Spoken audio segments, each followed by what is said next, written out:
yeah, this is the Hodag Hall of Fame ceremony. We're also going to recognize the Crowley Award winner as well as our Diane nominee this year, but we'll get into that.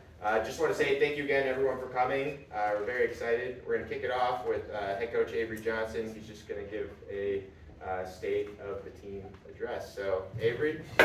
Bye.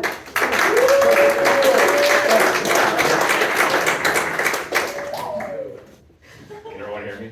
Hey, Jay. First of all, I'm really excited to be here. Thanks for inviting me to talk today, Jeff. I'm so excited about the state of the team, and I know as we've been talking in alumni channels and in email chains and discussing some of the maybe perceived disappointments that the program has been through in the past couple of years, I want to just reiterate that we were at sort of a low point and we are gradually building everything back up, and we're really focused on long-term success and growth. And I've started coaching and it was a struggle at the beginning. I will say that coaching is probably one of the toughest things that I've ever done, but also the most rewarding, and I've really enjoyed being a part of the program from a coaching perspective. And I give everyone a lot of thanks who was on the team, who was an alumni, who supported me outside of the team to let me do this. It's been really fun. The team this year obviously tasted a little bit of success, right? We had a bid for a while, we lost in the end. We, I think, had more buy-in than we've ever had. We've had a better culture in terms of the way that people got along with each other, the way we held ourselves, the way we talked about the fun we were having together, better than we ever had before. But the result at the very end of the day wasn't exactly what we wanted to, right? We all would have loved to have been at Nationals. We would have loved to have all of our alumni support at Nationals. This upcoming season is extremely promising, extremely exciting. I think more than ever in the past 3 years, we've learned how to become better incrementally. And so this season, I believe, is the season where it's going to be a little bit of a inflection point or a put up or shut up type of season, because we finally are getting guys who are playing club, who are yearning to be at the highest level in the off season. We've never had that before. We have the highest percentage of players who are playing club probably in the last decade this summer. We have guys working on their throwing together. We have people talking in the off season, people sticking around Madison to play with each other. All the sort of things that lead to long-term success and lead to growth once we start the season right away. So I think that's been the biggest thing that I'm excited about in this off season. And I think the program is in a really good place. Everyone in the rest of the country has been getting better every year, and we're trying to meet that level, but it is amazing to me how good even the lowest tier teams are now in college ultimate. The level of throwing, guys like Matt Repholtz and Muffin and Tyler obviously would still be great players today, but it's all that supporting cast that you go to a lower tier team today and it's amazing how good of players they are. The whole sport has really grown, and especially in college. So I'm really excited for the future. I'm really excited for this upcoming season. I want you guys to keep pushing us. I want the alumni to keep supporting us. I want everyone to keep being a part of things like this. I think just overall, overarching program-wide, we've just had so much growth in our interaction and our connection with each other, and I'm so happy for that. And I'm looking forward to next season, and I hope these guys are too.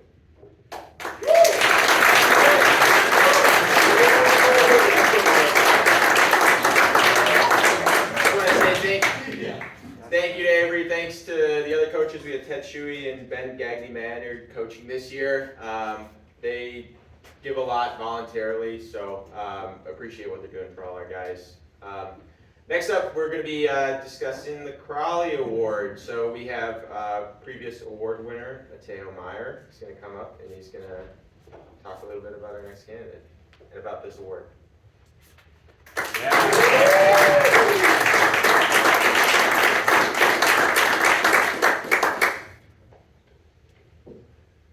like practice this and everything, but like it's a lot of people.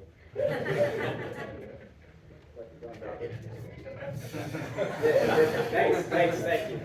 Sorry. All right, so the Crowley Award. I think we all know about Kevin Crowley and what an awesome teammate he was, but just to reiterate, this is an award that goes every year to someone who doesn't just show on-field like awesomeness, but really it's about about the off-field. It's about being a good teammate. It's about being a good leader. It's about being a good Hodag. And it's about showing that Hodag love. And I'm fortunate this year to be able to give this award to someone who started at the same time as me and who has played with me through college and club for going on 3 years now, because I just can't get rid of this little guy. He's just so on top of me all the time. Oh. All right. And since I've gotten to watch him grow as both a player and a leader, and it's been really awesome. You know, this guy on D-line, like, every time, bro. Like, this guy's chippy. He's pushing everybody in practice all the time. He's pushing everyone on the team all the time. And no one works harder than him. Off the field, too. Like, if you ask, like, he is so jacked, guys. Like, he's crazy. It's huge. And as a leader, like, no one can break a silence better than this guy. He's, like, he has always has a story to tell. Always has a great would you rather, which you should really ask him about, by the way. Always has a great would you rather on the store. And so it's my pleasure to ask you all for a round of applause to my teammate, to my captain next year, and to this year's Kevin Crowley Spirit Award winner, Nico Tangmol.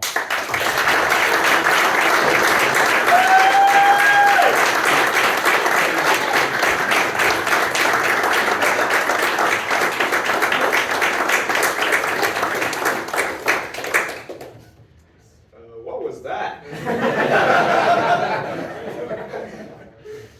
But seriously, thank you, Mateo. He said very nice things about me, but it's his birthday today. Happy birthday to you. Happy birthday, dear Mateo. Happy birthday to you.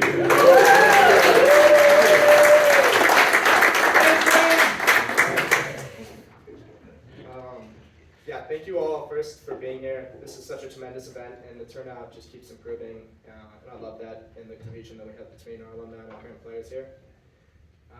First, I want to say how honored and privileged I am to win this award. This means something. This is something that is talked about continuously in the Hodag program, and I'm glad that it's existed for so many years.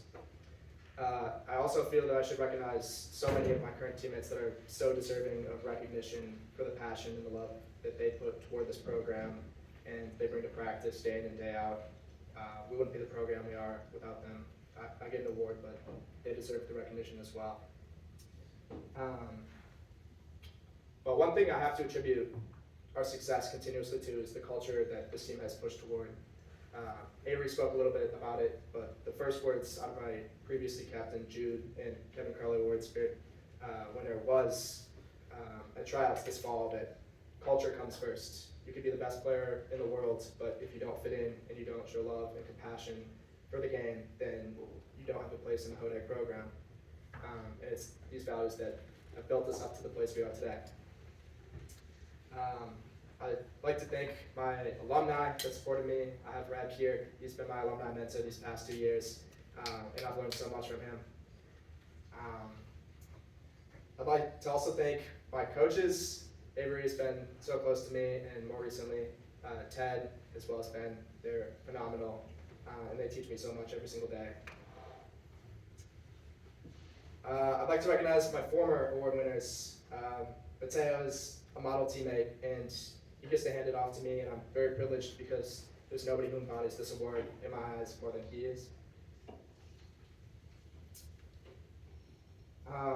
And one thing that I should recognize is, for while I've been on the team, there's tradition that Kevin Crowley Award winners become captains. It's just the way it happens. And I don't think that happens for no reason. I think that there's more to captainship and leadership than being good at Frisbee. But it helps.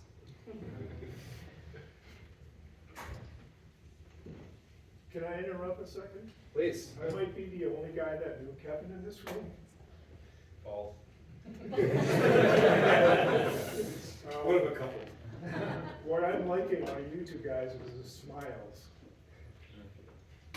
Damn good player, always smiling. Yeah. Woo!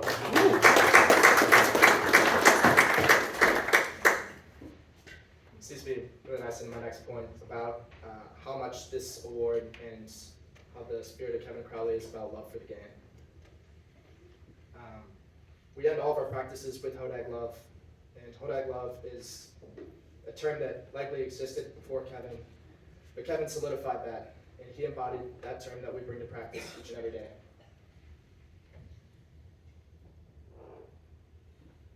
I have to reiterate how honored and humbled I am to be presented with an award with such a special namesake and such unique history. It's among company that I never dreamed of being among, and there's so many great recipients of this award. I want to finish by answering a question you all should ask yourself, as dedicated Frisbee players and people around us. Why do we play the game? There are answers simple as, it's good fitness. I like to compete. I have a teammate who says he just likes the way the disc flies. But beyond that, anyone who's been lucky enough to be a part of the Hodags, they know that it's more than that, and that you don't just play for yourself or to get a workout. This past season, I was stuck in a crossroads in my life, and I turned away from a potential career, turned away from leaving my home in Madison, just for one more year. I answered this question for my coach and my friend Avery. I said, we play the game because it fuels the heart. You have to believe in the beauty of your dreams. Hodag Love. Thank you all.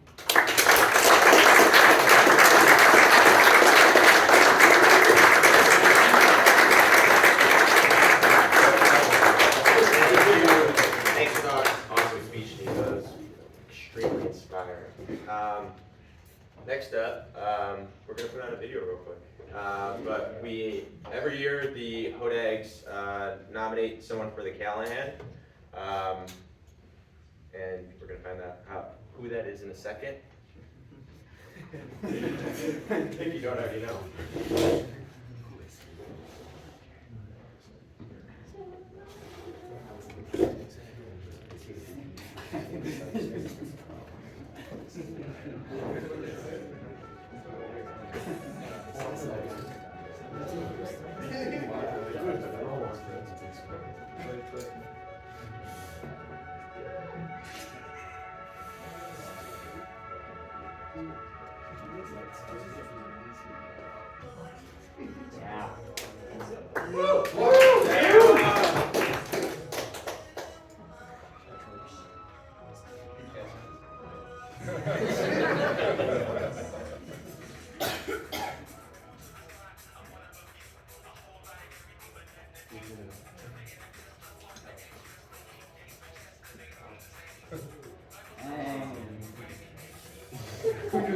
Like that.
Wavy, aka what's the other nickname?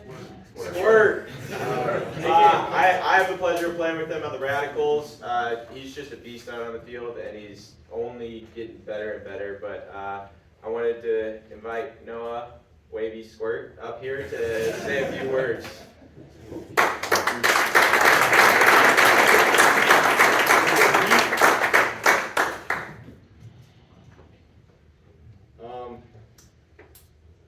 I've been known to give speeches that are really convoluted and have a lot of ideas that I can't really quantify into one thing, and I'm sure that'll be a recurring theme throughout my speech right now. But if you told me when I was a freshman that I'd have any opportunity to be nominated for the Callahan, I would have told you were crazy.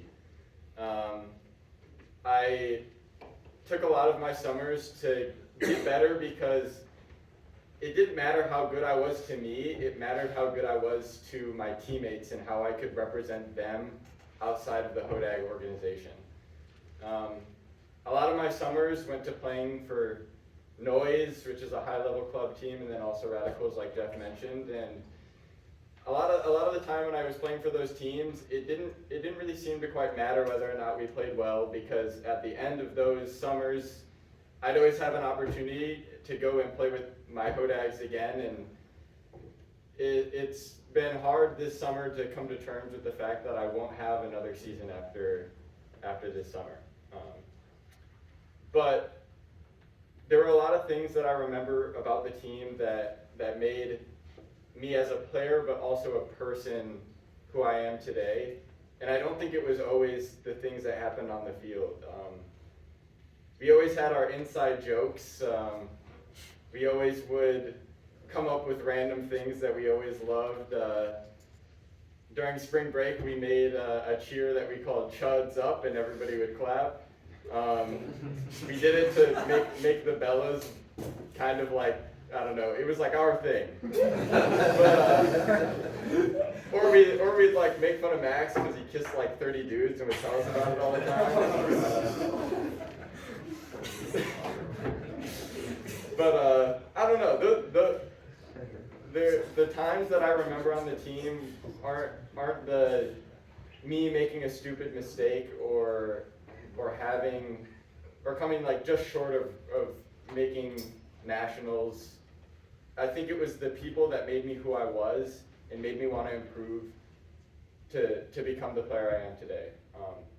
I don't think without the people that I've interacted with on the Hodags, I would be nearly the player I am today, or even close to being nominated for what this award really is. So, that's all I have to say. Thanks.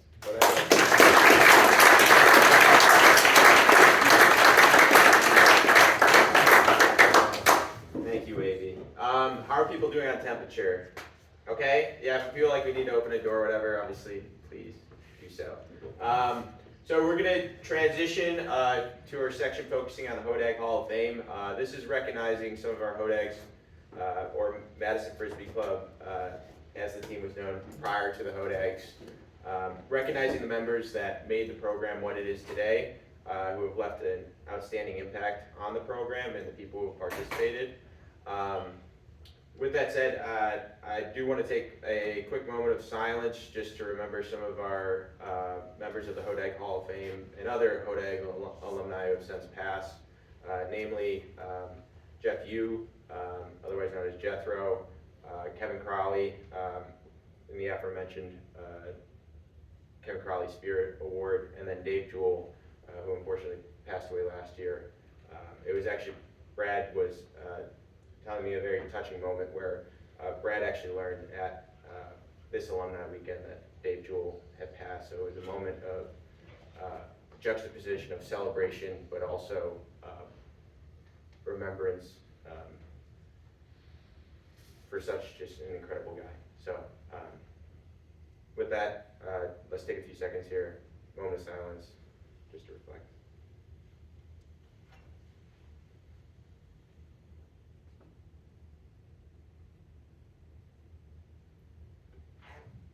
All right, thank you very much. Okay, so we have some inductees, very exciting. We are getting started with can't remember where we started with. Apologize, I'm off on the agenda. I think we're starting with, yeah. And so, apologies. Tom Annan, otherwise known as Animal, is going to make some intros here for our next two candidates. I won't reveal the secret of who they are, but maybe the audience has already spoken. But yeah, let's welcome Tom up here.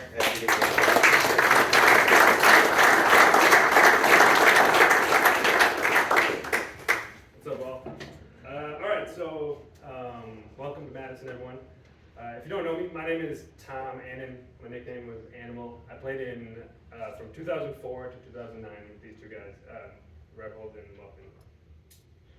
So I get the pleasure of introducing them into the Hall of Fame. And please know that no matter what I say and how much you hear, I am underselling both of these guys. I played with them for 4 years. I got to know them very well through the Hodags and through the club seasons. Unfortunately, this was about 20 years ago, and so I'd forgotten about every detail and every clutch moment that they would want me to remind you all of. The only things I remember is we lost in 2006, we won in 2007, Dan Heyman won the Callahan Award in 2007, and then we won again in 2008. All right, so starting with Matt Revolds. In our years together, we had a lot of success. That success was likely due to strong classes coming at the same time to Madison. We had the common goal of winning nationals and being the best that we could. And then to lead that and like kind of bring that all together, Matt Revolds did that for us. Matt started at Memorial High School.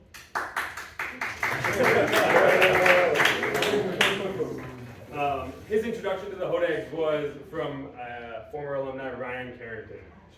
Ryan Carrington showed up at practice, introduced himself, and said that the Hodags had just won a national title and he should check them out. And just kind of like talk about that, knowing that so many Hodags have talked about having Hodags come to their practices or meeting them at like winter practices, and those are like prime memories of these guys have come to the program and then become great players. Just for every alumni and the new guys who become alumni, if you just know that when you like go to high school practices and reach out to these guys and just like talk about the program, talk about how fun it is to be a Wisconsin Hodag, because there's a ton of great players that come to Wisconsin because of that. All right, so Rev, he was tall, he was lanky, he had size 14 shoe. He joined the Hodags in 2003. He was taken as a cutter, just like many of us were. I'm not sure if it was his emerging athleticism or the velvet suits he wore all the time. But like many of us back then, you had to earn your claws while you were watching from the sideline.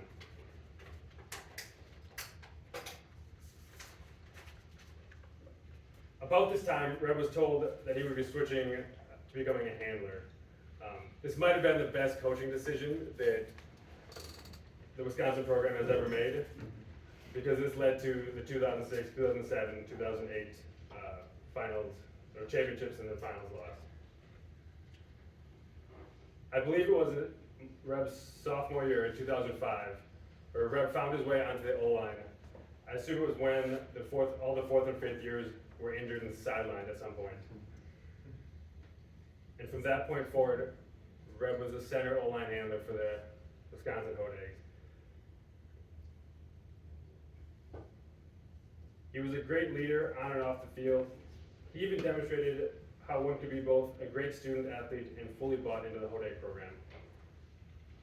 And though Matt is a gifted player, his work ethic made him great. Matt was at every workout, every practice, and expected the same from his teammates. Matt prided himself on his footwork, his throws.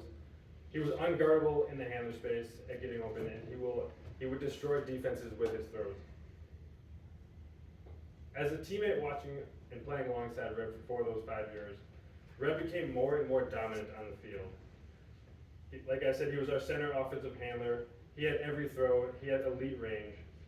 And for 3 years, our offense was initiated by Reb. By his 4th and 5th year, he was the best handler in the college game. In his 4th year, Rev was elected captain and given the challenge of being the necessary calming force to our prima donna Callahan winner Dan Heyman, who felt a lot of pressure in 2007 to deliver and do everything after the loss in 2006. Rev's role as captain would only become more difficult after winning in 2007 and graduating that great class with Heyman, Miller, Jack Mark, to name a few. Not to mention having to now control a bunch of rage-filled Hodag monsters of the 2008 team. In 2008, in Rev's final year, now alongside J4 as captain, Rev was better than ever. Still leading the offense, and we can ask Muffin, but I bet Rev led the offense in assists, touches, and likely disc retention. During his 5th year, Rev may have even been athletic enough to win some team workouts. Rev led by example. He was always willing to help his teammates get better.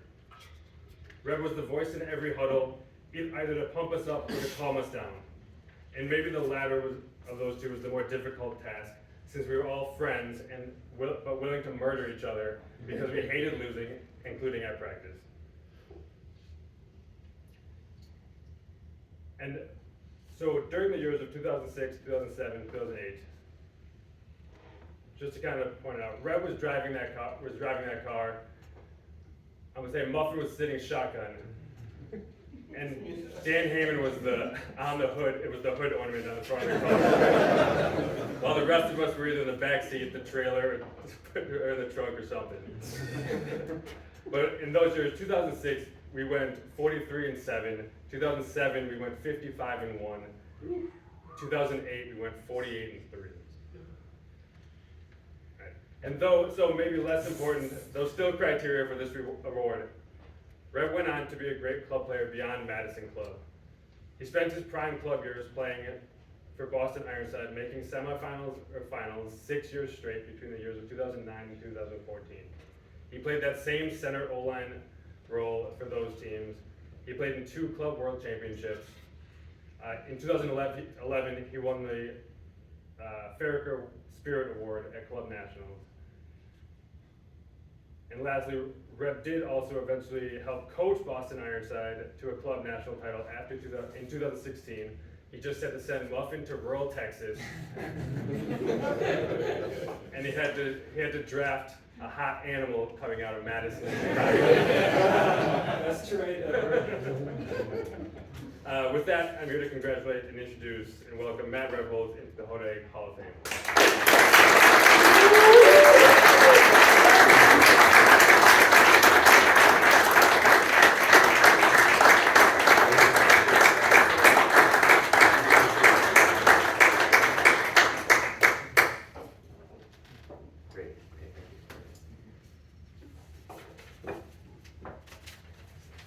Look at those ups.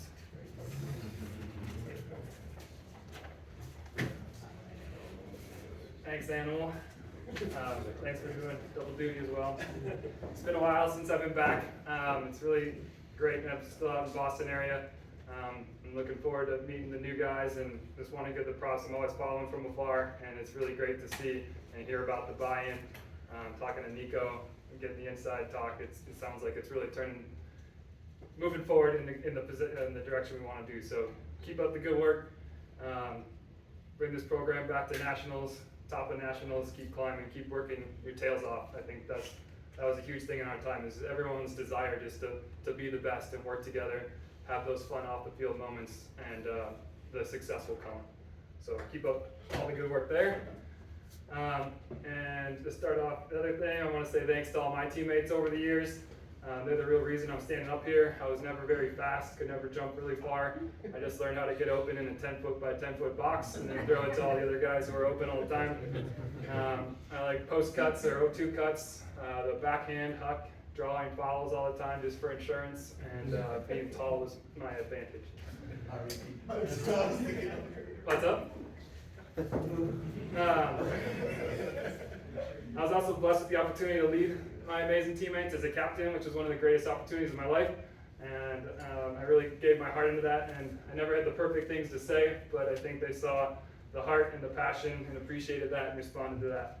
So during my years on the team, I worked my tail off to be the best player and leader and teammate I could be, and I try to lead by example and show my love of the game, make guys smile even in the high stakes moments, kind of be that driving positive force. We had lots of different personalities, so trying to bring those together. My favorite example, my last year when things were getting tough in a long winter stretch of indoor practices, things were getting chippy, I set up a surprise laser tag night to kind of bring the fun back and said everyone needed to get to practice early for chalk talk and sprints, and got on the board and started drawing up a new play and spelled out laser tag, and everyone got excited and had a good time. So looking back at my time on the Hodags, the main thing that really stuck in my head is how lucky I was. We had so many different guys with different backgrounds, personalities, but everyone really came together, both on the field and off. And we just really complemented each other. So there were rough patches, but I think the team used those times to really come together and become tougher and stronger. And so when the stakes did get high and other teams did get chippy, we really shined most of the time, and had some of our greatest successes when games got tight and usually kind of stretched out the leads late in the game. The other piece that made our teams great was our depth, and I think you guys are getting back to that. We had two lines of athletic defenders that could all make plays. They really wore teams down. We had lots of oat bag cheers where 6 breaks in a row, you got a letter for each break, and we got our oat bags on, just like the racehorses that didn't care about the race. They were just happy to get their oats at the end of the day. And then we had a full new O-line ready to come in fresh and put guys away. So thinking back to how lucky we were, one of my favorite off the field moments came my last year on spring break.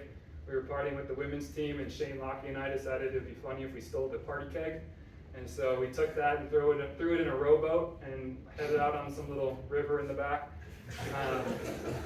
We were talking just about how awesome it was. It was like getting to the end of our time on the Hodags, and we were just saying it was just like so special that all the guys that we had played with came together and we had this awesome run. We got out onto this big pond that was around a trailer park, and all of a sudden we see this boat coming out in the darkness, and J-Fo had just like heard rumblings and came out all by himself. Maybe had a couple beers before that, and hitched up on our boat, and we're just hanging out talking, and all of a sudden there's a spotlight on us, like the trailer park security guard's like, "You can't be drinking out there." And we're like, "We're not drinking," because the keg was empty. Oh yeah, we stole an empty keg, that was the other part of it. So then we pushed off the shore, and we just started rowing and yelling, "Untraceable!" We were terrified that we were going to get arrested. Some other teammates had previously gotten arrested on a different spring break. So that was one of my favorite memories. So, like I said, not only was I lucky to be on these great teams, Animal touched on some of them. I was super lucky just to get going in the first place. Actually, in high school, I'd never heard of Ultimate. My neighbor I lived like less than half a mile. I should have walked every day, but I never walked. He was older and drove us. And one day he was like, "I'm going to some info session on Ultimate Frisbee. You want to walk home, or you can come with me and I'll drive you home after." I said, "I don't want to walk. How long is this meeting going to take?" Luckily, he said it should be short, so I went and we checked out a practice and fell in love. Then my second lucky break came senior year. Ryan Carrington was in town for winter break pickup at my high school. And on the line, he introduced himself and said, "Yeah, we won a national championship, check it out." Didn't quite have the same online presence back then, but heard about it, checked out club, tryouts that season a little bit later, and was just super intimidating by guys like Bruss was the most athletic machine I'd ever seen back then, doing plyos. I was like, "Oh my God, what have I gotten myself into?" We had Paradise was just like super intense. I had no idea what was going on. Spindler was all over the place, getting open at will. I was like a little senior in high school. But ended up making the team luckily with Muffin. Just getting to know that guy. Ended up playing with him for 12 straight years, and the longest I've ever played with anyone. So it's pretty awesome that we're sharing this together. And the one thing, I didn't play much back then, but I remember the captains told us to lead the warm-up jog one time. And Muffet and I were in the front of the warm-up jog talking about how one day we were going to dominate and lead this team. And so it's pretty awesome that we made it a reality. And then the last piece was that I did make the team on the Hodags as a D-line cutter, even though I think I lost every track workout. And luckily the captains told me to try switching over to the handler position. I still probably turned over 1 out of 5 flicks, but Grant Zukowski took me to the side and taught me how to throw, taught me how to have a smooth release. So just the old guys coming through, and I'm forever thankful. Ghost riding the whip, one of my favorite post-tournament win activities. I actually almost crashed the Buick I had just got the first time I tried ghost riding. I didn't know how to do it, and it was going downhill, and I put it into first, or neutral, I don't know. I started going faster than I was dancing, and I had to like jump on the door and pull myself back in the car. So luckily didn't crash that, we got better as we won tournaments. Let's see. Try and speed this up. So yeah, I spent the rest of my freshman year after switching over to handler learning how to play by watching the old guys. They said just when you're on the sideline, watch those guys, figure it out, put in the work, and eventually became a line handler my 3rd year. And thinking back, I remember a lot more off the field memories than on. I think all you guys can attest to that, just all the hanging out, being crazy college kids, all that good stuff. But I think I also remember the big losses as much as the big wins. So I just wanted to remind to think back on those big losses, learn something from them, and they often lead to greater successes down the road. And so next, I just want to share some of my favorite on the field moments and those big losses that came to the big wins. So first, on my lighter side, the best throw of my career came on the first day of sectionals. And back then, the first day was a little bit ridiculous, to say it mildly, but I completed a double nutmeg full field flick huck through my legs and my marks to a cutting Brian Frederick, who was wearing a poncho and a sombrero. That was by far the best throw of my life. I remember the Bushmill circles after big moments. Is that tradition still going strong? I still have a couple empty bottles in my cabinet at home. I remember guys having to earn eye black at tournaments with layout Ds. So starting off tournaments, starting off days, guys would be going crazy laying out. Teammates putting eye black on when they earn it.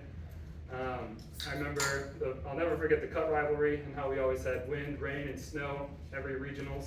We lost to them my first 2 years on the team, but then flipped the script and won the next 3 years to close out the career. And I remember the big, most intense game of my career was the 1-bid regionals year against Cut. The alumni were all there. We had to switch field sites because it was too wet. The dandelions were like a foot tall, and we had to like rule up that those would be up even if you hit the dandelions. And I just remember the alumni coming off the sideline, the team going nuts after that win. That will always be ingrained in my memory. The last 2, I remember Colorado was another team that had our number early. They knocked us out of nationals 2 years, my first 2 years. We flipped that script and we beat them we got the revenge in 07 national finals, and again took them out in front of their home crowd in 08. In the finals game, the O-line adapted quickly and crushed them without throwing a single huck, which was different than our usual game, and the D blew them out in the second half. Everyone played a point. The 5th year and the young guys all got in on the final line and also broke to close it out. So just everyone doing their part, getting to be successful. And lastly, Florida, they had our number for a couple years. They beat us in finals in 06, were our only loss in 07, and took us out in Centex at 08.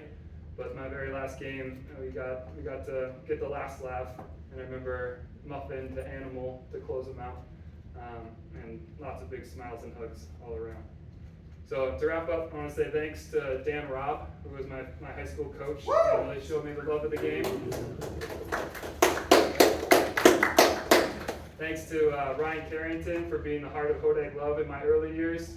Outside of the games, he was the funniest guy I knew. But once the game started, he was all business and often ruffled a few opposing feathers in the process.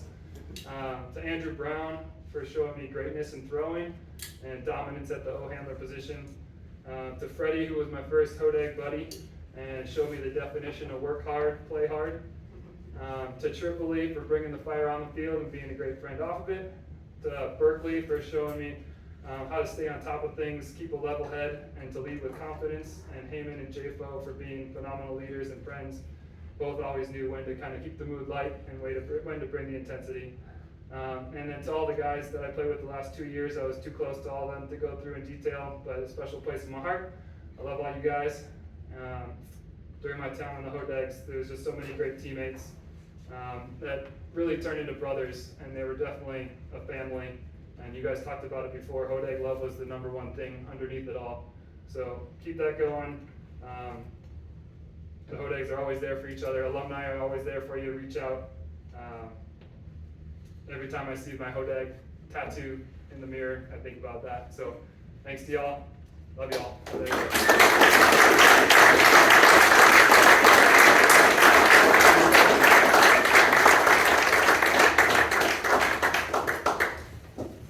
Thank you, Brett. That was very awesome. And hopefully you guys took a few notes. Next, we have another legend coming up. Well, we have a legend introducing another legend. We already know Tom. You come back up again and make your next intro.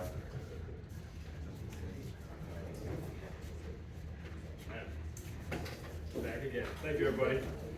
All right, so Muffin. Brandon Muffin Malachek. He's one of the most hated and most controversial Alton players of his time, while also being one of the most loved teammates. If you've ever been on Muffin's team, you know what I'm talking about. Because he was such a controversial player, I went ahead and I asked a few of our biggest rivals to give me their thoughts. So this is from Cut alumni, Pat Bayless, a buddy of mine. I went to West High School. Boo. I got 3 Carleton alum on it, so fuck Cut. I played against him. I played against and with, mostly against Muffin, for a very long time. In all that time, I've never seen him admit weakness, apologize, or look off a flick huck. When we were in college, he was the perfect villain. When we were teammates on Sub-Zero, he was still kind of a villain, but at least he was our villain. And all that time, I've never had the slightest idea of what's going on in Muffin's head. I think I prefer it that way. Boom headshot, big muff nuts, boom headshot. All right, next up, Alex Evangelides.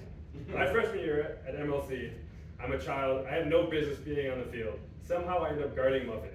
He catches the disc, he throws a little low IO back end break, and that maybe gained him 5 yards, and did nothing of real substance.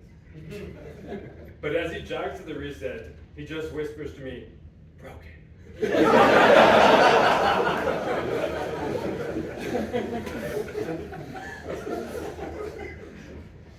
Jerome Potter, another Cut alum.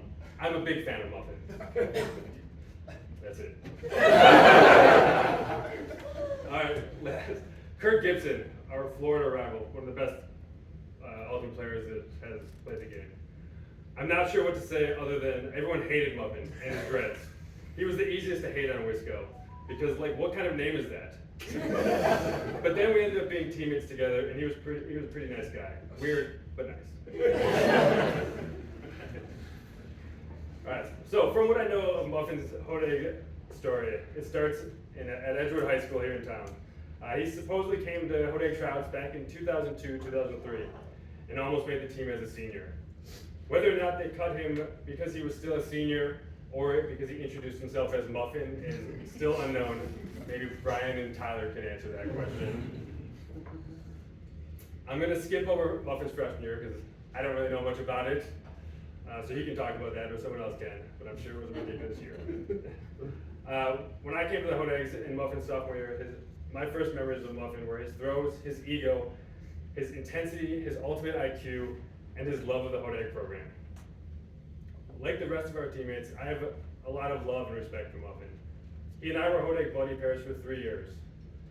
And I think eventually I figured out that my role was to calm Muffin. Like if Muffin was Bruce Banner, I was his Black Widow.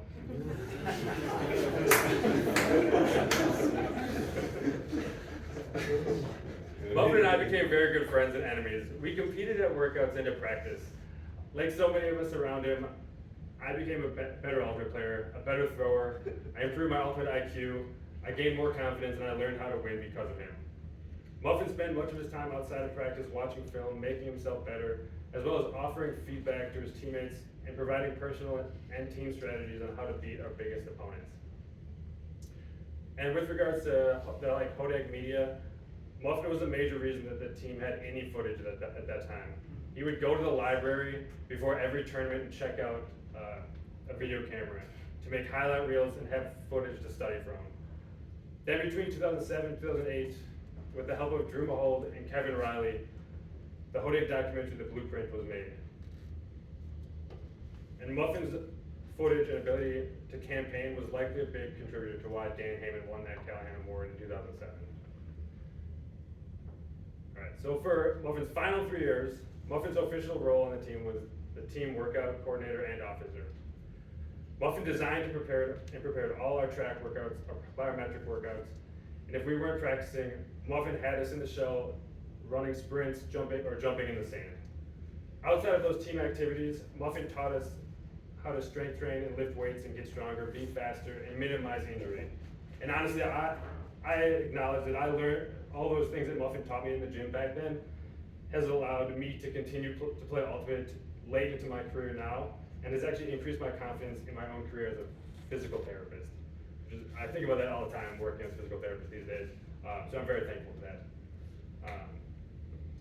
In the Muffin era, there were very, very few people in the college game who were as devastating and seemingly unfair to other teams. And I'm sure Muffin will be reading his stats shortly. But Muffin changed the game, forcing teams to game plan around him. Our defense was built around athleticism and Muffin's ability to throw 75-yard bombs. As one alum noted in his email, Muffin may have the record for throwing the most breaks in the college game. Every team knew Muffin because if you let us get a block, there was a good chance that the disc was going through Muffin on the turn, and it was getting launched to one of our many Hodag athletes. Having Muffin on your team was like bringing a bazooka to a knife fight. Every year, Muffin continued to improve as a player and a leader. Muffin's throws became better and better to the point that instead of being a freshman/sophomore that would happily turn over a big flick huck, Muffin had pinpoint 75-yard backhand or forehand hucks.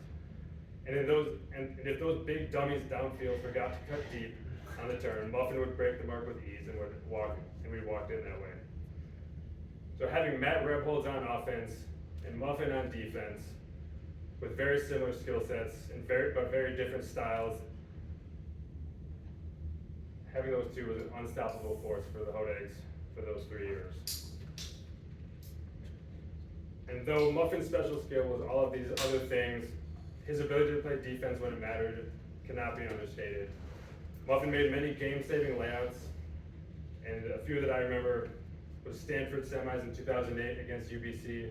I believe it was a universe point game. Muffin made a game-saving layout for us to get the turn and go down the field and win. It's in the blueprint, and every time I watch that game on the blueprint, you cannot feel the intensity that we felt during that game through the blueprint. The other one that I remember most is 2008 against Colorado in semis, and Muffin making a huge layout block on the sideline. And lastly, so similarly alongside Reb, Muffin has had a long, successful club career playing with Madison Club, Minneapolis Sub-Zero, Boston Ironside, Austin Double Wide. He's been in semifinals or finals 5 times, with 3 finals appearances. He's played at Worlds. He's won MLU. He's won the AUDL. He's won Masters Nationals. And then as a coach, I'm sure he's been a coach for many other things, but a special thing for our program here at Wisconsin, he was the University of Wisconsin women's Belladonna's coach, at least in 2010, and he led them to their best finish ever, 3rd place. Yeah, 3rd place. Yeah. And that's it. With that, I'm here to congratulate and introduce Brandon Muffin Malicek.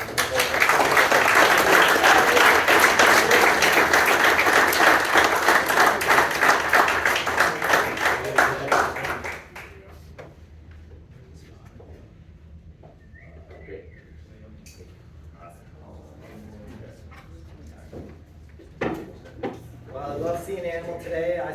room with his trademark, fuzzy sideburns, and his exotic flair combinations. Animal always had style. Animal's actually my buddy for 4 years, and he was like my safety blanket. Every time that I decided I was going to swing the disc off the line instead of turning it over, I would just look for Animal, and usually he had already cut up line by then. Starting at the beginning, I want to thank Matt Bruss for captaining Madison Club in 2003 and letting us high schoolers tag along, me and Reb. He taught us to crisscross and also generally showed us how to become unblastable. Thinking of Sarasota Crosswind in 2003, you won to acknowledge Andrew Brown. You'd walk to the cone in no fear and full poise with like a 30-mile-an-hour crosswind and full cup already set. And also thinking back of those games, I think maybe the second day in Power Pools probably, we were playing pike and inexplicably I think I was on the field, or I think I remember it, and it's like we're in the horizontal and Tyler cuts under and gets to this, and he throws this inside out floaty flick that, with perfect touch, Matt Lay just brings it in the back of the end zone, and I was like, we've been here 2 days and I hadn't seen anyone throw that yet. And another person I want to thank is Paradise for giving us the Dice 5 and for also occasionally going nuclear in our timeout huddles. I need to thank Hector for forwarding me the fundamental Bravo O&D principles back when I was a sophomore. Reb for keeping us unruly college kids in line back in the days when we didn't have coaches, and being the one responsible adult in the room. Also for a surprise laser tag, that was awesome. Acknowledging captains Jimmy Foster and Dan Heyman. Also want to thank Tom Berkeley for encouraging me to become captain of Madison Club when I was a sophomore. A lot of the older guard was experimenting and mixed, and so we, we're really, trying to pick up new guys to play. I want to thank my roommates, Grant, Hurst, and Shuckin for their constant competition and dedication to go out and throw. Kevin Riley and Drew Mahol for just lighting my fire. Brian Frederick for teaching us that a hammer is a legitimate throw. Tyson Park for telling me to develop a backhand. And I can name all of our deep receivers. We had Shane, Lockheed, Dan Miller, Murder, Feldman, Crumley, Seth Meyer. All those guys caught tons of goals.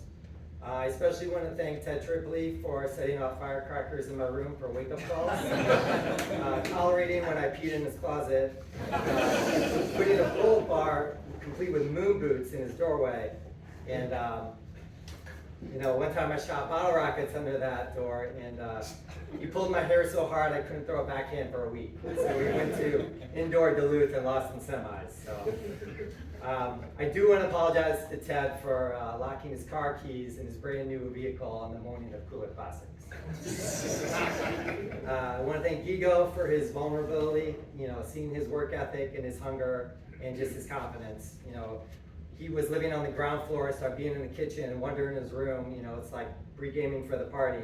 And he's doing broad jumps from his closet onto his bed. And each time he's deeper and deeper in his closet. I want to thank our team leadership for just being open-minded and allowing us to implement, lots of various D-sets. We had double trap zones, we had help deep, we had sponge, and we had our strategic gamesmanship, we'll call it.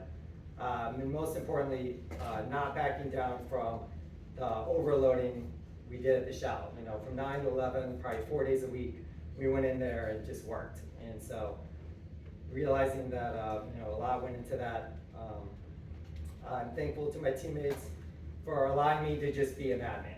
To just, my teammates were probably as crazy as I was. I think Kevin Riley said on the first day introductions, like, I want to be a national champion. And I heard that in my head snap. I was like, that's what I want. And so, like many of you, Ultimate was my identity. Eat, sleep, disc, basically I majored in Ultimate my 5th year. Winning was the overpowering desire. Like the goal on the wall was, I want to be a champion. And so, one of the ways I did that is, hating to lose. It boiled my blood, I would say. I was a menace on the field. It was irrational confidence, ruthless mentality, and instant offense. Inevitable, as Shane quipped. I was basically just like a psycho, you know. I cared not for your feelings, you know, emotion was driving my actions, and I would not be denied. And so I found the strategy of defense to be interesting, you know, looking at game theory, where you could kind of preordain outcomes by controlling enough variables. And it became an obsession. We were trying to build a team, you know, one transfer student at a time. And it was actually Tom Berkeley who, you know, my sophomore year said, you know, you should step up and take control of this team. And so I recruited club members to fill in the void via word of mouth. You know, Pat Bayless was one of those guys from Carleton we pulled over. Dean Bolton came down from the Twin Cities, and we created this team with, you know, our college players in their exact roles, and then like veterans from the community. And so we tried to form our core, our tendencies, our sets, and it was really Hector when he emailed over, you know, full-on strategy. It wasn't even a write-up, it was like the Cliff Notes version of this. And so I read this over, and then it erroneously created what we call the sponge. You know, my crowning achievement would be the sponge. It's really just a test of patience. You know, I didn't have any of that, and so it really bothered and frustrated me when teams would poach in the lane and you had to swing it. And so I would take that and I would think about disrupting other teams. And so I'd find my matchup and then I would completely ignore them. And I would just be utterly unpredictable in the lane, give them variations of the same look, you know, just trying to get, you know, those Ds. Throughout our program, we did fall short, you know, a couple of years where in 04 and 05, we lost to Colorado. In 06, 12-12 Florida, and we melted down, you know. And I looked at, you know, where do we really slip up here? And it was really the mental roadblocks, So I took it upon myself to try to prepare our offense for the 9th ring of hell during practice. You know, so any of that resistance that they felt, you know, when we got to the tournaments, they had seen it, they had felt it, and they had overcome it. So as Animal said, I love the weight room, you know, and so I saw players on our team who had made it this far, but had never actually utilized, you know, all the tools available. We had Matt Demore put in our cardio regime. It was basically like 3 miles every indoor. You know, Gigo took it to specialized training where it was like, you know, sandpit jumps, but he had the acceleration guardrails in place where we're not overtraining. And I basically went Princess Bride with it and just pulled the lever all the way to the top. You know, I devised workouts that were so physically challenging, it's just like your legs felt like jelly when you're walking out of the shell. I put distances on the track that I couldn't do, you know, rest times that couldn't possibly complete. But we had some teammates who were good at track and they would just lead those reps. So, but really our goal was to challenge us to break physically. You know, so that we would be mentally strong enough to deal with the challenges on the field. I think our last couple seasons, we're gonna play 5 times in the span of 9 days. So we started looking into, okay, what's, you know, positive body language, positive self-talk, you know, the various variables that went into elite performance. Because we were already dominant, but I wanted to be absolutely sure that we could perform at our highest level when it mattered the most. And so it's like our floor has to be good enough. So on our worst day, we can still get this done. And we put a lot of belief, a lot of emotion, a lot of energy into it. And, you know, started to realize that it was really the mental decisions were more important than the physical prowess. Like the game was won between the ears. And I grasped this nuance and I, you know, poured myself into that void. And I decided I wanted to make my teammates my test subjects. So I went about building resilience in them with unapologetic conviction. Because we had distinct O-lines. We had our O and our D, and we battled, you know, like sworn enemies. And so I wasn't just the villain for other teams. It was every time I put on the cleats, it was full-scale war. So in practice, you know, you get that forearm to the chest when you're setting up your cut, that's Colorado. You know, you break through the cup, travel, you know, bringing that back. That's just Carleton at regional finals. You're on the sideline, double team trap, that's just the Florida Cup. So I saw these obstacles and I internalized them and then I punished my teammates who I loved with them. Because I believed that that would be the metal that they need to sharpen the resolve in the biggest moments. So, you know, we lost, you know, we were so close and we lost. And it was the most motivational thing was when you get that close to your goal and it just drives you to work harder to finish what you started. So, you know, I looked at our team and I said, okay, what do we need? So I made a conscious decision to fill the most integral part of what we needed. That was getting breaks. So we're using, team-wide specific help. We had game theory to push teams into tight spaces, and then we just used our tenacity to generate pressure until they broke. Excess passes, confusion, miscommunication, trash talk. The logistics of putting together just fearless under D with last held back. So yeah, lost in 06, gone in a moment. So I burned that image into my mind, of us losing that day.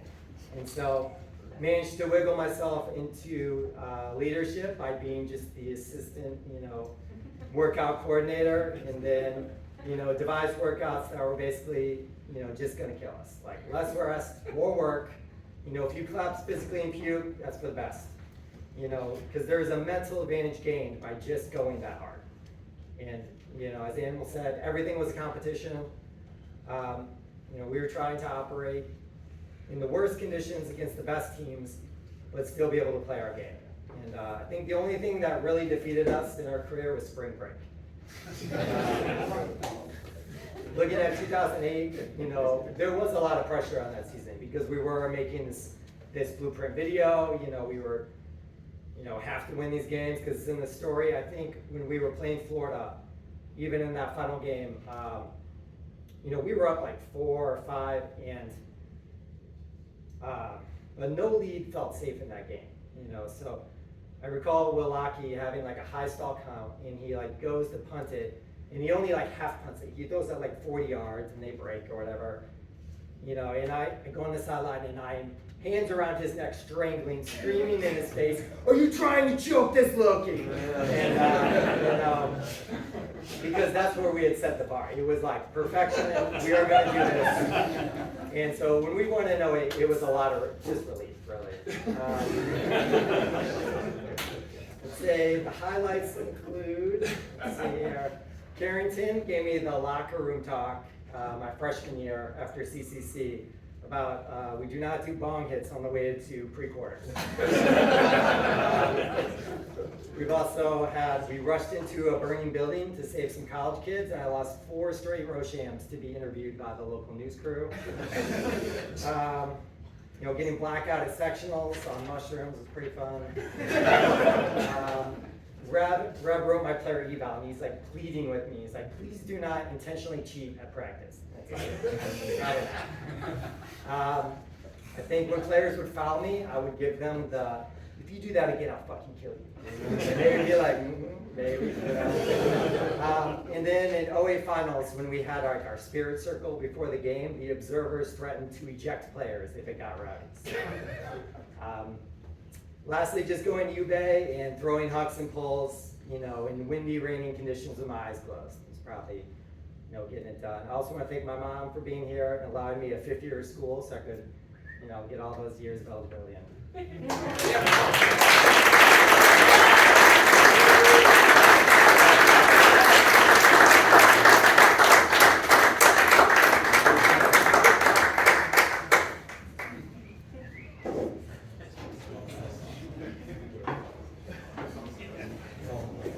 Alright, we got a great flavor of the 2018. Thank you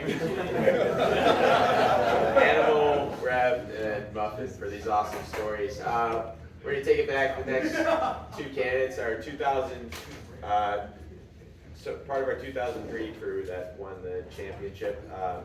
But to start, we're going to have someone else from that crew who was also my coach during the time on the Hodags and was our first inductee into the Hodag Hall of Fame. Hector Valdivia is going to start with an intro. So.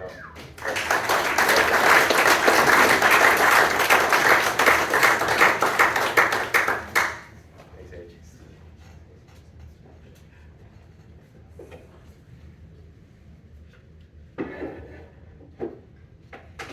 We're doing this, Mike? Up to you. Let me just get a little sound test here.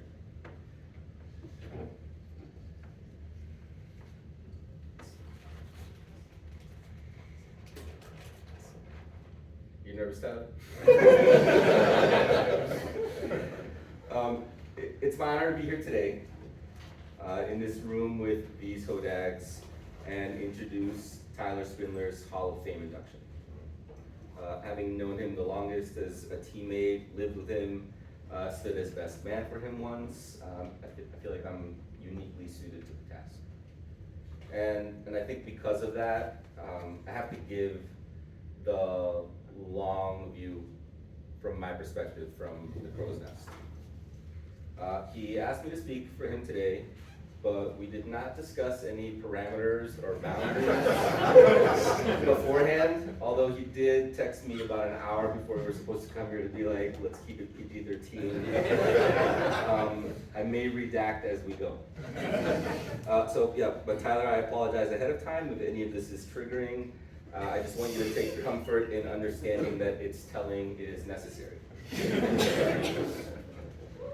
So Tyler and my stories first began to intertwine in 4th grade at West Middleton Elementary School, where we were like peripheral homies. You know, we were always down to like best friends with others, but we always just like nerded out or played together at recess. My first understandings of Tyler when I moved to Wisconsin here in 4th grade were filled with respect and compassion. Respect because he was the class's math wonder kid. At age 10, he was perfectly able to multiply any number from 0 to 12 flawlessly. And even as the new kid at school, like I understood, like if you needed any numbers crunched, Tyler was your man.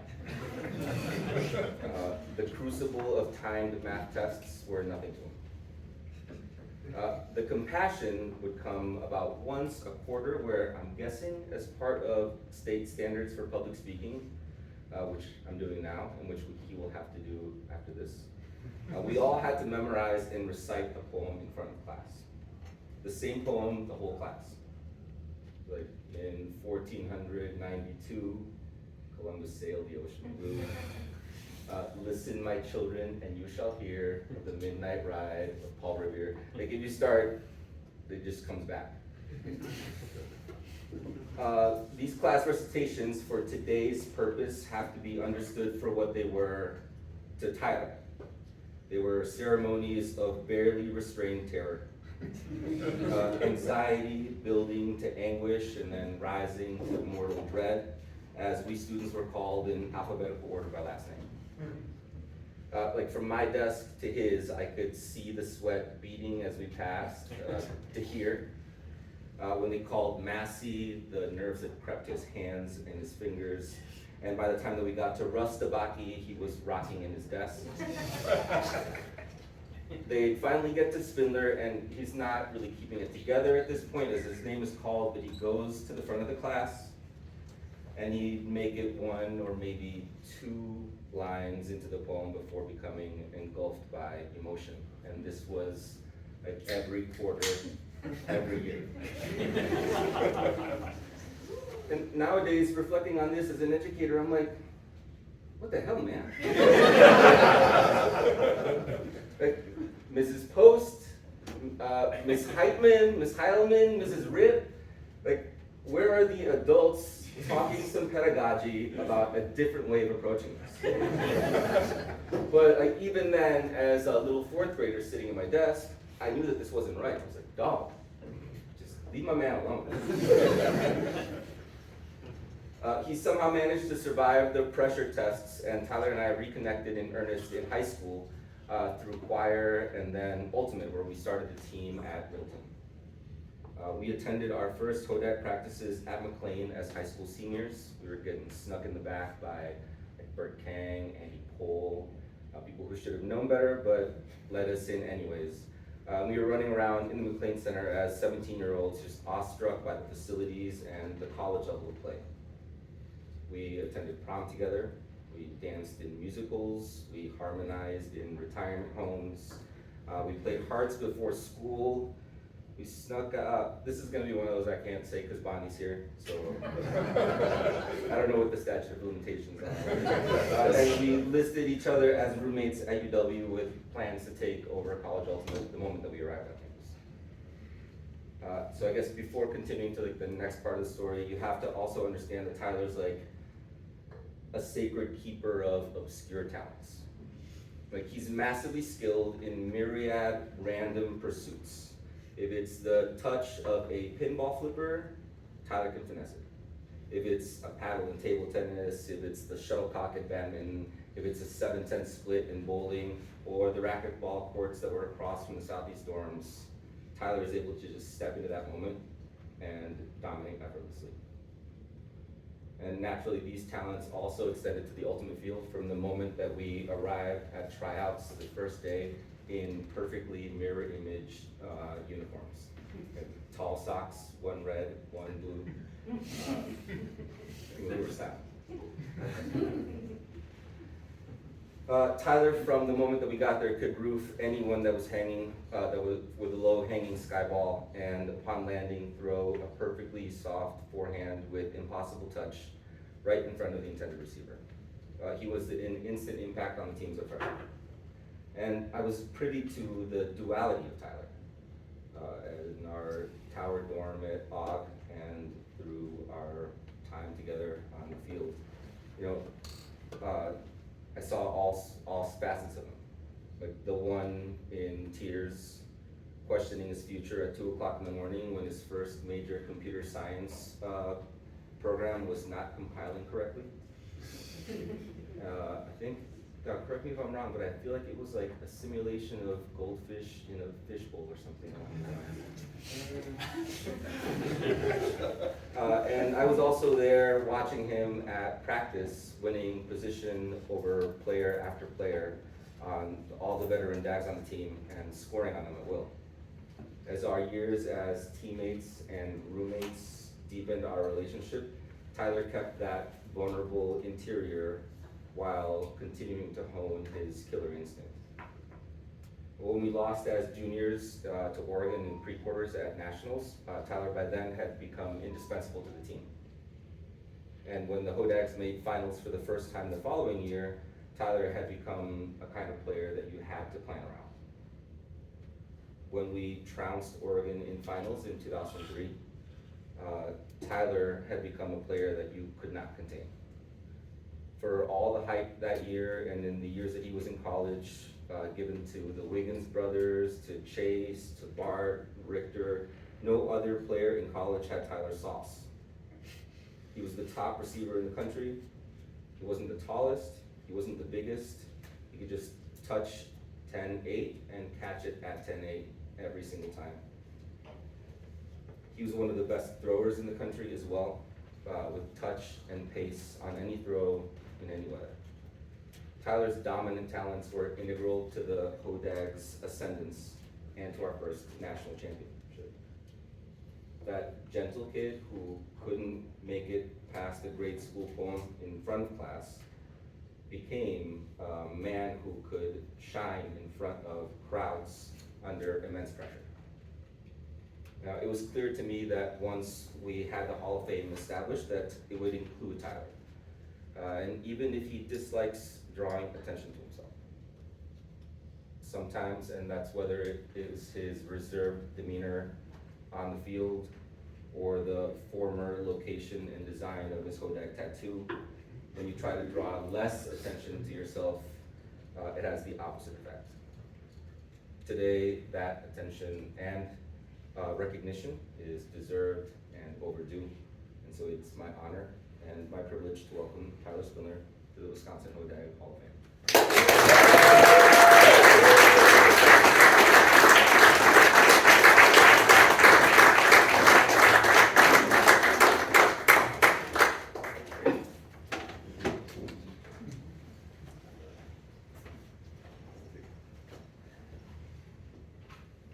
Great, thank you.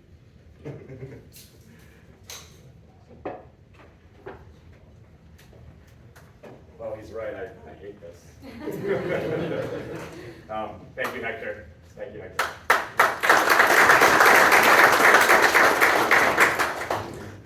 So, a couple things before I start. I'm not going to talk about Ultimate all that much. We hear a lot of that today. So, well, one, public speaking is not my super skill. So, it's probably going to go a little briefer than a lot of the others before, but that's all right. And two, I do have an emotional tick. So if I haven't cried already, which has already happened. It might happen again, but if it doesn't, that's all right too. So, good afternoon. Thank you everybody for being here, for attending, for my family, for all my friends, and my teammates, past teammates, that fellow alumni that are here. So, thank you for the alumni board for establishing this wonderful program, for establishing a Hall of Fame for our program. I think it's great to celebrate people of the past and people that will be celebrating in the future. Thank you for nominating me. I don't know who it was, which is fine, I don't really need to. And for those that spoke in my favor, to try and earnest votes or whatever that might be, and for those that voted for me, thank you very much. So when I sat down to kind of think about what I wanted to say today, to everybody in attendance, my mind didn't really do any kind of self-centric searching at all. It immediately went to my teammates, my friends, and my family. And that all led to kind of one thing that went through my head was, that would be a good theme to kind of run this through, is to celebrate the people around me that have allowed me to be successful. So my theme is, my success was a result of the people and the embodiment of people around me. So I'll give a little bit of my boring background. Hector covered it pretty well, not surprising. So I started playing Ultimate in Middleton High School. Hector, I would say, was the emotional leader in making that happen and having that formed. And I got to kind of go along for the ride. I love spending time with him and with a lot of other friends at that time, and just enjoyed throwing the disc, pure, unadulterated. You're just out there, you're throwing, you're running, you're having fun. That's what the sport's about. So again, why did I play Ultimate?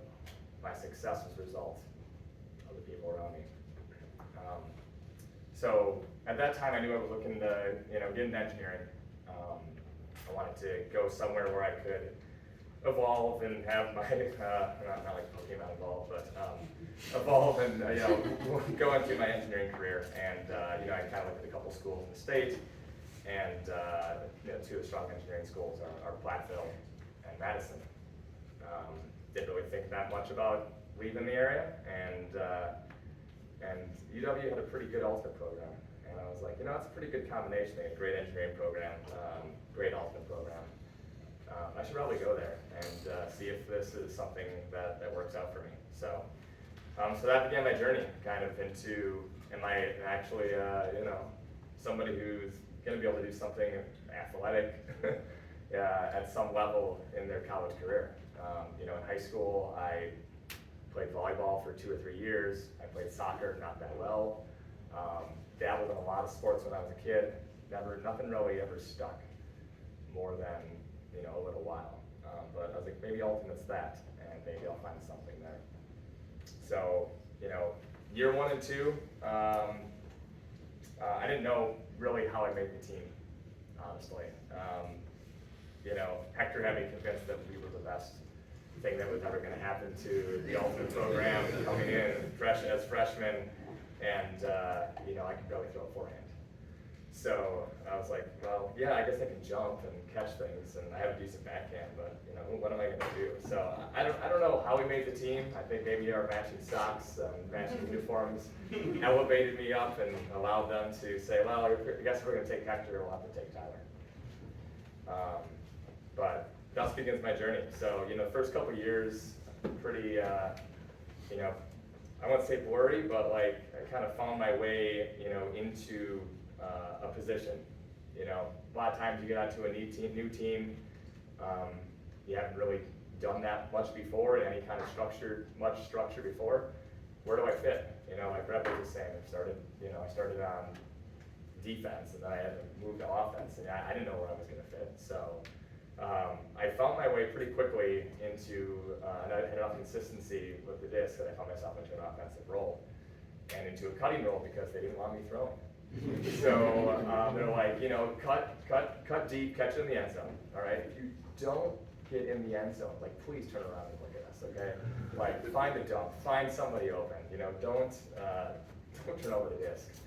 And if you catch it under, just move it quick, get it out of your hands, and you'll be the best. So first couple of years, I was just trying to hone that. I was just trying to be, you know, as efficient as I could, catch what I could, and be part of the team and contribute. And the same thing, right? My success was a result of people around me. That third year, you know, Opie was captain that third year. He had us believing that, you know, we could be the best in the country. And he had been kind of driving that into our team for a number of years at that point. And that was his senior year. That was his last year captaining the team. And he had us believing that, like, you know, we can do this. We can get to the end.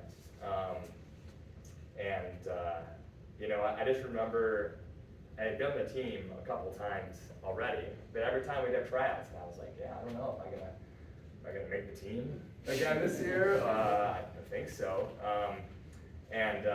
After cuts that round, I remember coming out to the fields, and Opie's there throwing the disc, singing, "I don't want no scrubs." And I was like, oh, no scrub.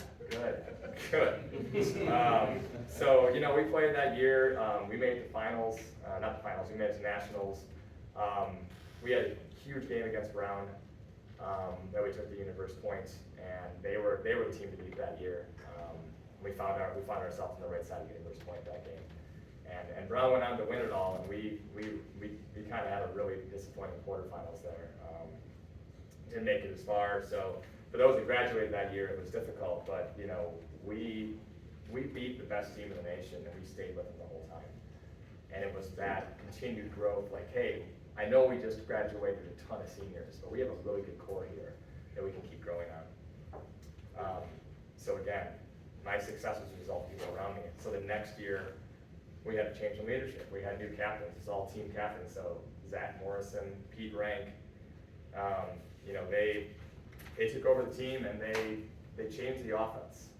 You know, they introduced the horizontal back at that time, and we hated it.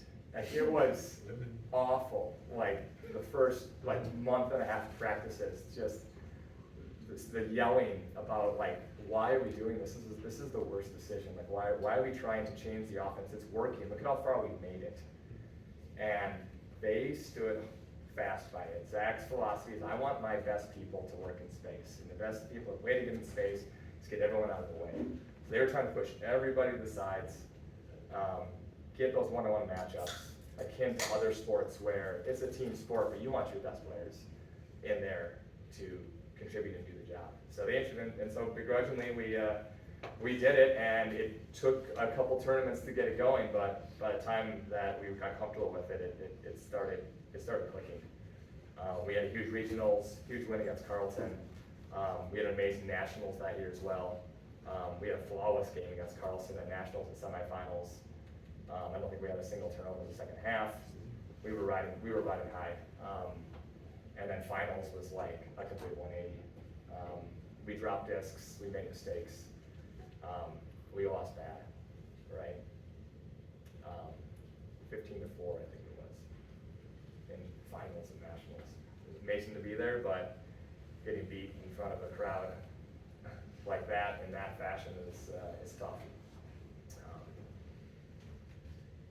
But we took that and we used that as motivation. We hung a sign over our door, 4 to 15. It was there the entire year. And at that time we had our Wuto house established. You know, my senior year, my super senior year, myself, Hector, Jason Ludden, we kind of formed, that was kind of our Frisbee house. You know, there's a couple others, but that was ours, and we tried to bring as much Frisbee in there. It was constant Frisbee talk. You know, nighttime sessions in the McLean Center we had the whole time. I mean, playing Frisbee until midnight, 3-4 times every 2 weeks for the entire time. It cauterizes, you know, that in your head. So we get into year 5, And there's another leadership change. And we have Brian Paradise and Ryan Carrington kind of leading the helm on that. And Brian set the tone really early on that. He saw what we could do, and he thought we could do better. So he started establishing some actual workout routine beyond like, hey, let's run a mile before practice, and then do what you want, and just don't drink too much.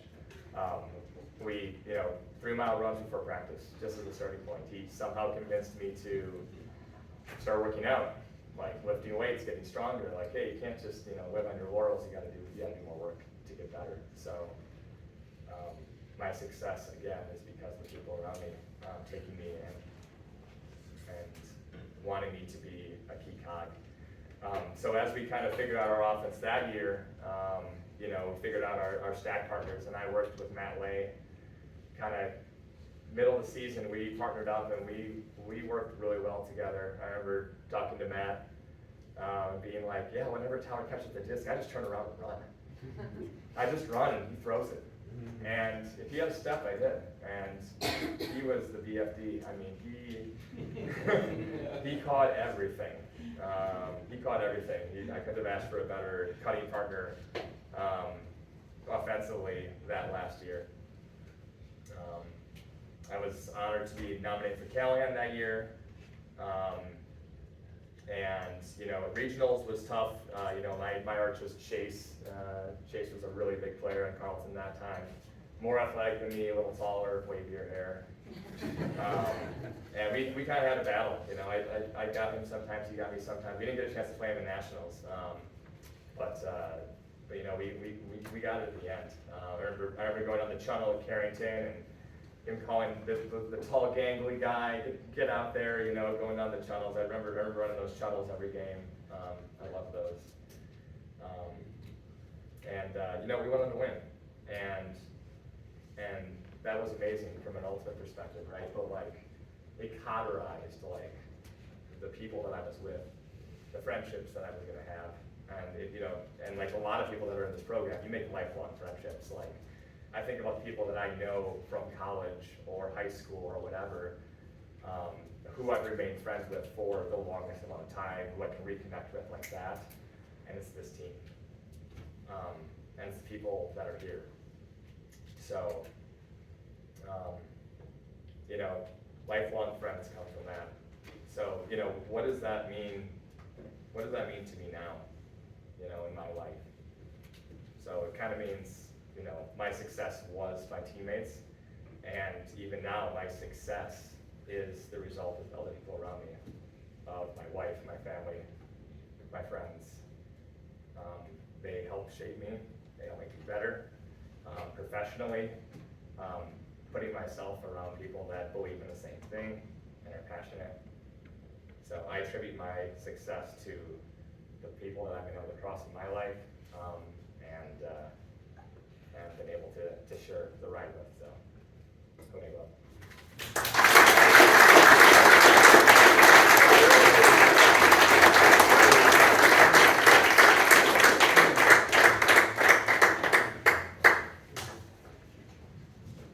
Next up, we're sticking around in the 2002-2003 era. We're gonna have Matt Russ coming up and making the next intro.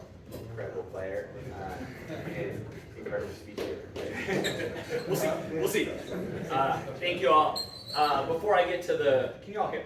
I usually don't use a microphone, but I always talk this loud. So is it okay if I just talk here like this? Am I shouting to you guys here? Okay. Before I get to the real reason that I'm up here, I just want to touch on a couple things. So Tyler briefly said, I got Chase sometimes, he got me sometimes. So Chase went to Carleton, played Seattle. He's in the USA Ultimate Hall of Fame, and Tyler dominated him. Every time we play, he dominated him, and he's in the USA Ultimate Hall of Fame, so I want to say that. The other thing before I get to the reason I'm up here is now, as a father of high school kids, I think it was wildly irresponsible to invite Muffin and Reb into the Motley crew that we sort of had. I am apologizing to you guys and your families and everything. It seems very irresponsible. But I think probably me and Moore in the back were at our house, and on Aaron Street lighting firecrackers off of this motorcycle helmet that we had that had deer horns on it. And they were like, oh, it's practice. And then they're like, these two high school kids show up and we're like, I don't know, man. Yeah, sure, yeah, you can be on the team. I don't know. Doesn't matter. And then, you know, it was a good choice, I guess. You know, firecrackers off helmet was a good choice.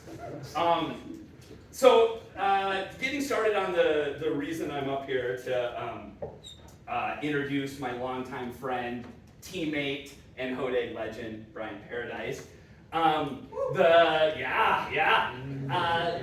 The memories for this have faded a little bit, but don't fear. Everything was fact-checked and missing details were added by Tyson Park.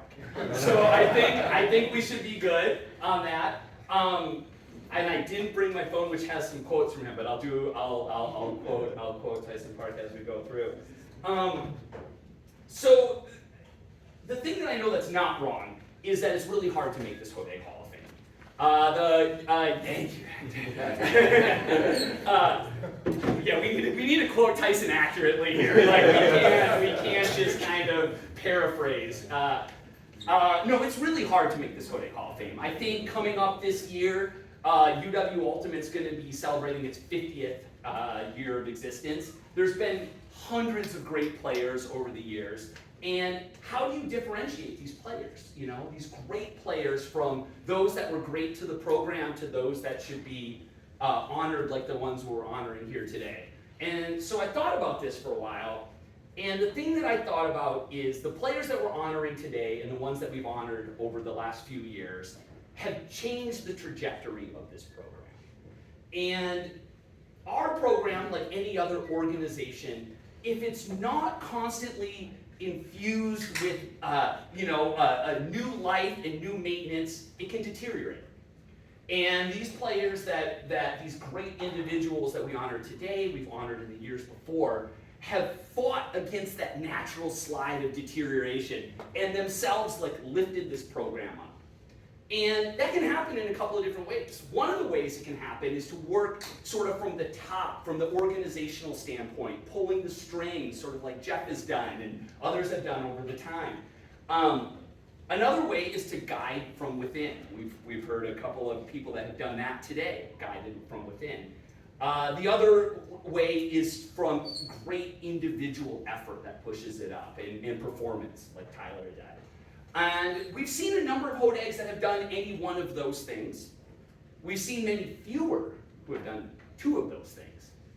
But I don't think we've ever seen anyone like Brian Paradise who has done all three of these things with such excellence.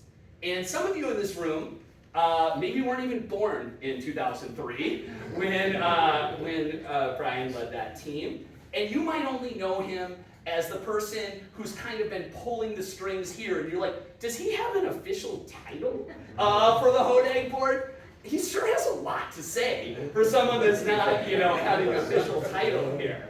But some of us old heads in the crowd, we know Brian through his coaching, strategizing, captaining, amazing on-field performance that sort of led, guided, pulled, dragged that team to the Hodag's first ever national championship in 2003.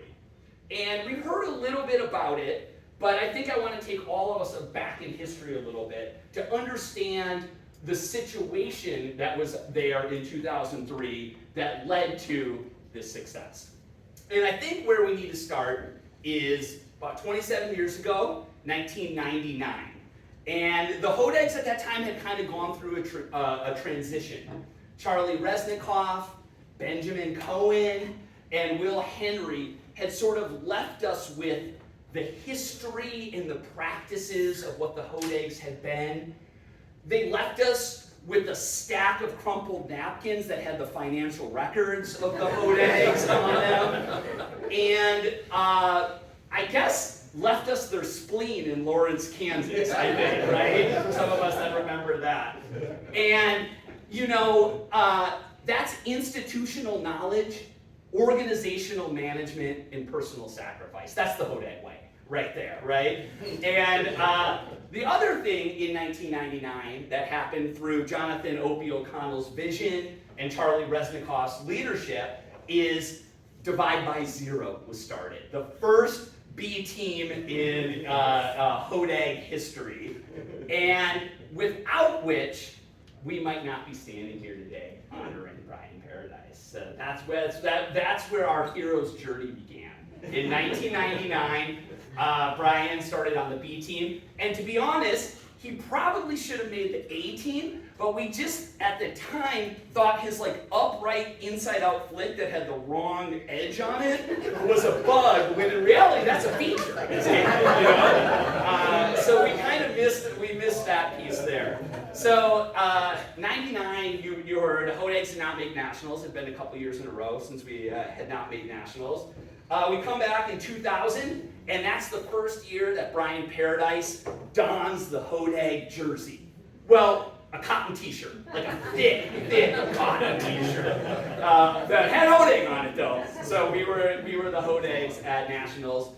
We made it back to nationals. Tyler alluded to it, but in the game at nationals, Brownie in Motion, Brown University, they were so proud of themselves. They had undefeated. They went on to win nationals that year. They had 2 Callahan winners on their team, and they had 5 guys that were club world champions, and they let everybody know about it. And we, guided by our Way-Lose inspiration, we somehow took this team to double game point. And I remember a pass, the game was on last year, a pass flies by Tyler's outstretched hand, and I just hear this calm, I got it. And then I look back, in Paradise Classic, clapping way, catches it in the back of the end zone, and we beat Brown at nationals. The legend grows. So 2000. I should also say that some of you already know this. That 2000. Brian's first year on the Hodag started the 23-year in a row record-setting performance. Thanks to all of you for carrying that on. And then in 2001, they made quarters. Hodags made quarters. And that started, I went back and looked at some of this, and I think that was 9 years in a row that the Hodags had made quarters or beyond. So a pretty cool streak there. 2002, we beat Carleton at regionals. We beat them again in semifinals at nationals, made finals before ultimately losing to Stanford. And going into the 2003 season, the Hodags had been built on this success. For a number of years, the success had built.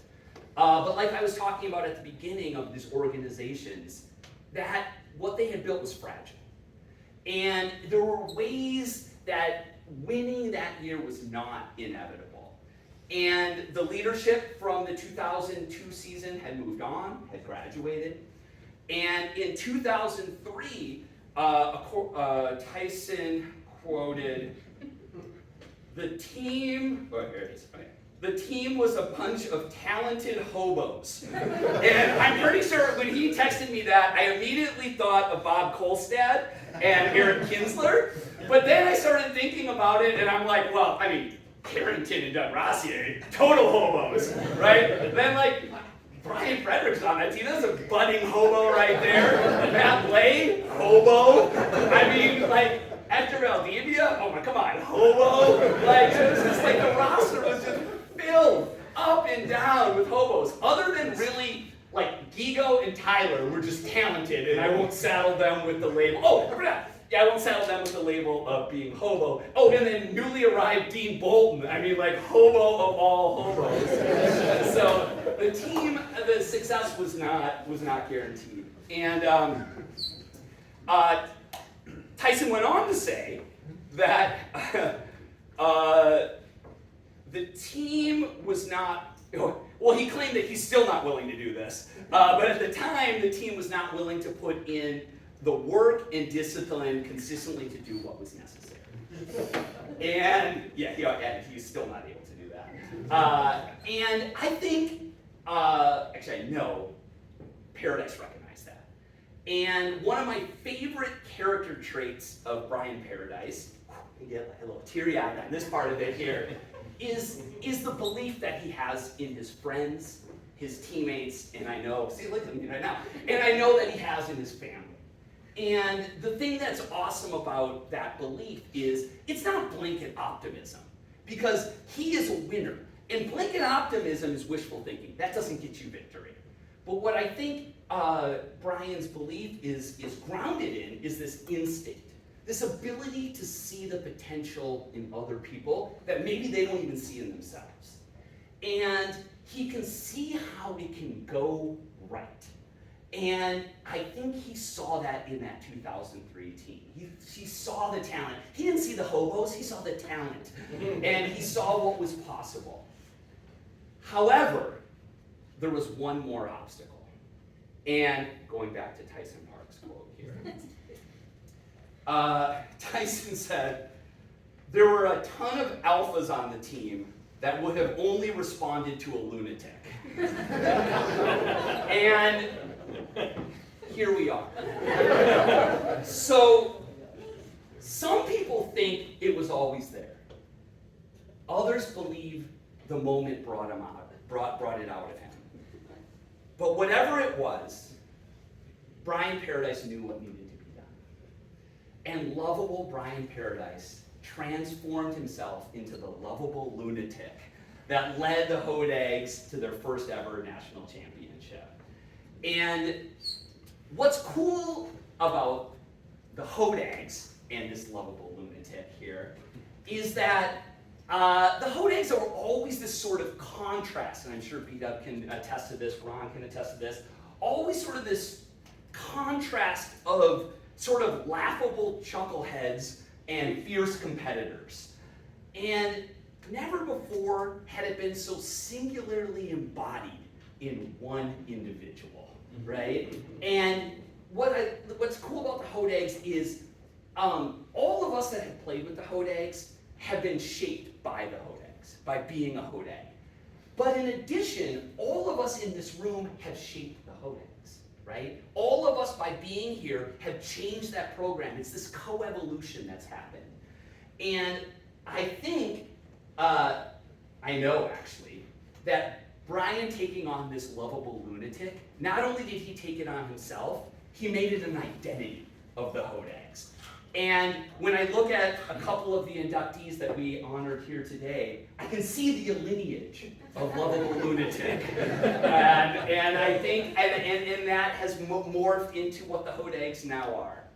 So, before I finish up, I just want to tell one more story that to try to understand what was going on in 2003 and maybe get a little bit more insight into Brian Paradise and the Hodags at that time.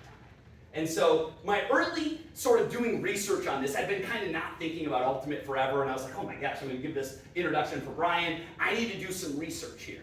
So I went to the internet, and I started looking around, and what I found was a grainy old video from something called CSTV, which I did see the logo back up here. And I like kind of scrolling through it, and after learning that a hammer is an advanced overhead pass and a cup is a blockade of defenders, right? I start realizing, oh, this is the semifinals game of 2003, Hodags versus Colorado Mama Bird.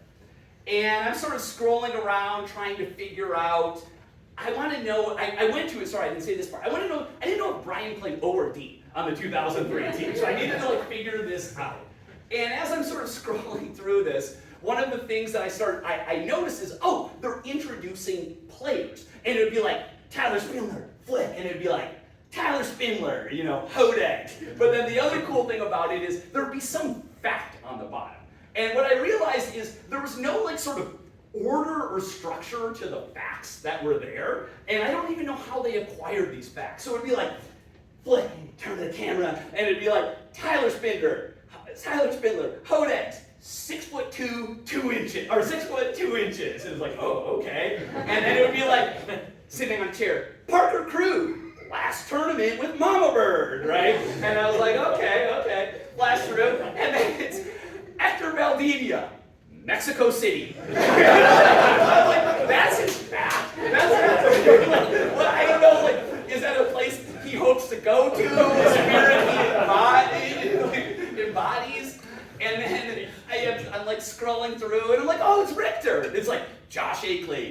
angry or something like that. I don't know like what it actually like said in there. And then I scroll quickly past and I see Paradise's face and I'm like, back it up. And it's like, Brian Paradise, coach. And I'm like, coach?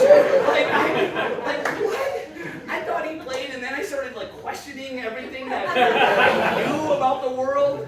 And I was like, I thought, what the heck is going on?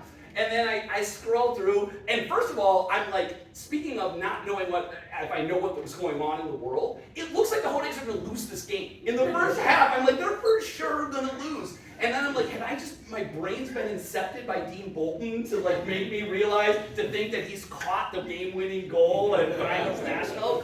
Anyways, they turn the ship, and by going into later in the second half, I realized, okay, yeah, they're gonna win this game. I'm scrolling through, and I see a glimpse of Paradise like running through around the field, and I'm like, oh, okay, this is what I need.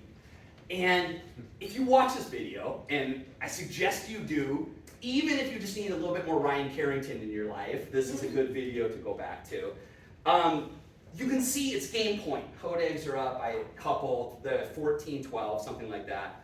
And they're moving the disc up the field, but it's bogging down. It's getting slow. And if you watch in the 30 seconds of passes, in the bottom right corner, you can see Paradise setting up this cut the whole time. And it's this perfect microcosm of trust in his teammates, patience, understanding what needs to be done. And he's moving his defender, kind of walking him this way. A couple passes are coming, and then it clogs down. And that's where he takes action.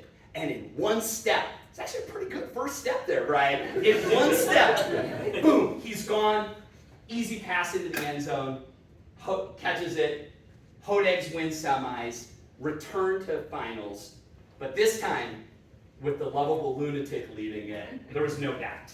They storm through Oregon Ego, rewrite Hodag history, and the lovable lunatic has been printed on the Hodags forever.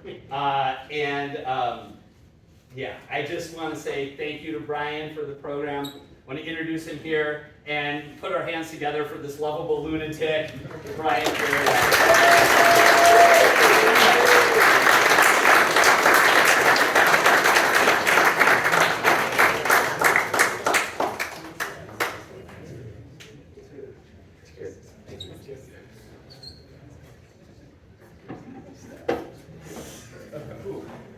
All right.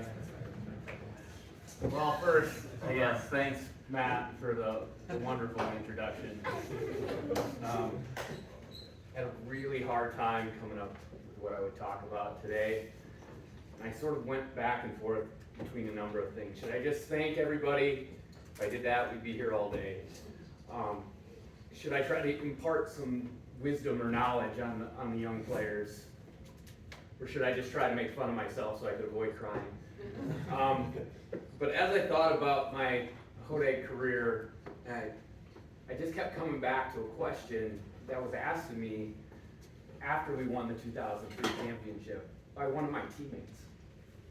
And he said to me, Brian, you're not fast, you're not very quick, you don't jump very high, and your throws aren't very good. So how do you always win? So I thought I'd do my best to answer that question for you today. The first thing I thought when he asked me was, what are you talking about? I lose, and I lose a lot. And I need to mention a couple people specifically that handed me a huge number of losses over the years. The first is Rob Wagner. He was my roommate for 3 years. We started playing Ultimate together. And we constantly competed, as roommates do, especially competitive roommates. So whether it was bar games, video games, drinking games, on the Ultimate field, we were constantly competing. And if we had to keep track of all the wins and losses, Rob beat me more than I beat him. But we became friends, and we always just kept competing.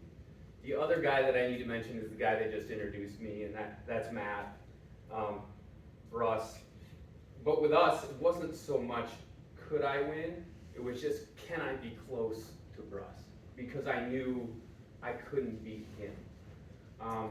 What my goal was, after I met Bruss, was if I can have even close to the amount of skills on the Frisbee field that he does, I'm gonna be one heck of a player.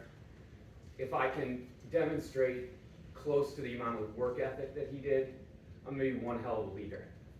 And so to Rob and Bruss, thank you for all the losses that you handed me over the years. I think what they would both say though, and probably anybody who's ever played anything against me, is that I might lose and lose and lose and lose, but I'm gonna keep going. And I'm gonna keep competing, and then eventually I won a few times. And so I think maybe the key and the answer to Joe's question is, if you wanna win, just prepare to lose and lose a lot, but continue to compete. But I don't think that's the whole story.